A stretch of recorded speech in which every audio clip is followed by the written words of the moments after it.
Hello everyone, আসসালামু আলাইকুম। বেগুন, আলু, আম দিয়ে খুবই মজাদার একটা তরকারি রান্না করব রুই মাছ দিয়ে।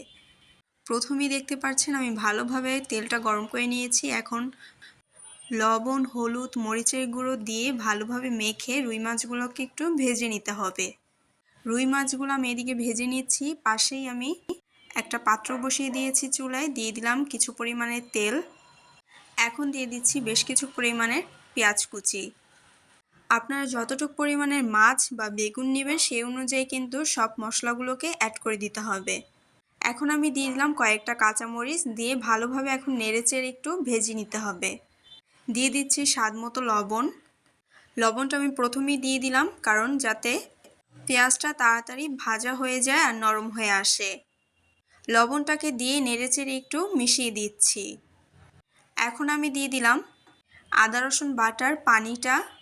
আপনারা চাইলে কিন্তু এখানে নর্মাল পানিটাও অ্যাড করে দিতে পারেন। আদা রসুনের পানিটা দিয়ে এখন দিয়ে দিব পরিমাণ মতো আদা রসুন বাটা। একটু মিশিয়ে নেওয়ার পরে এখন দিয়ে দিচ্ছি মরিচের গুঁড়া, হলুদের গুঁড়া, জিরার গুঁড়া, ধনিয়ার গুঁড়া দিয়ে সব কিছু একসাথে ভালোভাবে মিশিয়ে নিতে হবে। আমরা রেগুলার রান্নায় যেই মশলাগুলো ব্যবহার করি সেগুলোই দিয়েই কিন্তু এই রান্নাটা করা হবে। একদম ঘরোয়া মশলা দিয়ে খুবই মজাদার একটা তরকারি আপনারা রান্না করে ফেলতে পারবেন।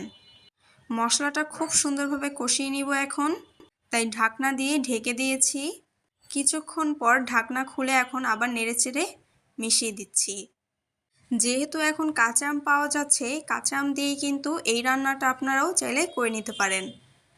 আমার মশলা কষানো হয়ে গিয়েছে, এখন কেটে ধুয়ে রাখা বেগুনগুলো দিয়ে দিচ্ছি। আমি বেগুনগুলোকে ধুয়ে কিন্তু কিছুক্ষণ লবণ দিয়ে পানিতে ভিজিয়ে রেখেছি। আপনাদের যাদের অ্যালার্জি আছে, বেগুন খেতে পারেন না, তারা কিন্তু রান্না করার আগে কেটে পানিতে কিছুক্ষণ ভিজিয়ে রাখতে পারেন। তাহলে কিন্তু অ্যালার্জিতে আর গা চুলকাবে না। আমি বেগুন দিয়ে আলু দিয়ে ভালোভাবে মিশিয়ে নিয়েছি। কিছুক্ষণ ঢেকে রেখে ভালোভাবে এখন কষিয়ে নিলাম। কষানোর সময় কিন্তু একটু নেড়েচেড়ে দিতে হবে, নাহলে নিচ থেকে লেগে যাবে। বেগুনের সাইজটা একটু বড় বড় করে কাটবেন, এতে করে বেগুনটা কিন্তু বেশি গলে যাবে না। মশলার সাথে বেগুন আলু ভালোভাবে কষিয়ে নিয়েছি। এখন দিয়ে দিচ্ছি কেটে ধুয়ে রাখা কাঁচা আম। বেশ কিছু পরিমাণের পানি দিয়ে দিলাম।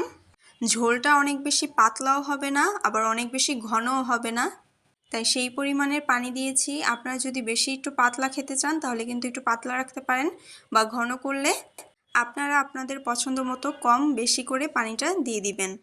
কিন্তু এটা বেশি পাতলা ঝোল করার থেকে একটু ঘন ঘন হলেই বেশি ভালো লাগে। পানিটা দেওয়ার পর 10 থেকে 15 মিনিট আমি রান্না করে নিয়েছি। দেখতেই পাচ্ছেন খুব সুন্দরভাবে কিন্তু ফুটে এসেছে। এখন একটু নেড়েচেড়ে দিয়েছি, আর এই পর্যায়ে কিন্তু ভেজে রাখা মাছগুলোকে দিয়ে দিতে হবে।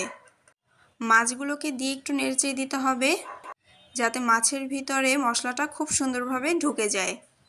এখন আমি দিয়ে দিচ্ছি কিছু পরিমাণের ধনিয়া পাতা কুচি।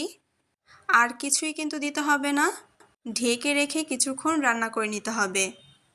ঢাকনাটা খুলে আবারও একটু নেড়েচেড়ে দিচ্ছি। আর এই কাজটা কিন্তু আলতো হাতে করতে হবে, না হলে কিন্তু মাছ বা বেগুন ভেঙে যাবে। বেগুন, আলু, আম দিয়ে রুই মাছের ঝোল কিন্তু একদম রেডি। আপনারা যারা এইভাবে খাননি অবশ্যই আমার রেসিপি দেখে বাসায় ট্রাই করবেন। আশা করছি আপনাদের কাছে আজকের রেসিপিটি ভালো লেগেছে। আমাকে অবশ্যই কমেন্ট করে জানাবেন আপনাদের কাছে ভিডিওটি কেমন লেগেছে। আজকের মতো বিদায় নিচ্ছি, সবাই ভালো থাকবেন, বাই।